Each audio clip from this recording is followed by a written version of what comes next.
Sur cette base, sur ce diagnostic, il apparaît aujourd'hui que la situation épidémiologique et hospitalière dans d'autres agglomérations ou départements suscite une vigilance maximale car ces territoires cumulent des indicateurs défavorables.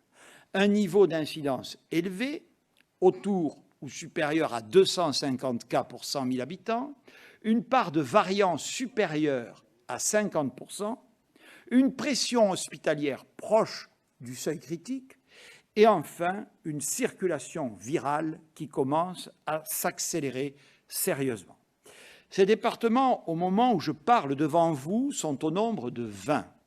Ils s'affichent sur la carte et concernent toute l'Île-de-France, une grande partie des Hauts-de-France et de Provence-Alpes-Côte d'Azur, mais aussi les départements du Rhône et de la Drôme, de la Moselle et de la Meurthe-et-Moselle et enfin d'Eure-et-Loir. Nous plaçons donc ces départements en surveillance renforcée.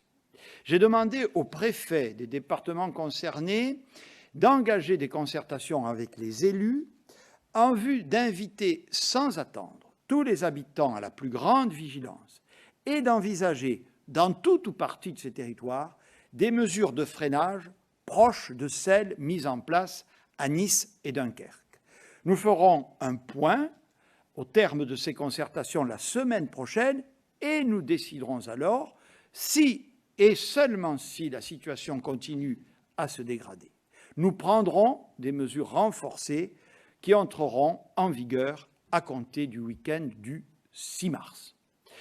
Mes chers concitoyens, je mesure ce que peut être votre lassitude et peut-être même votre découragement alors que nous sommes engagés dans cette bataille depuis bientôt 12 mois.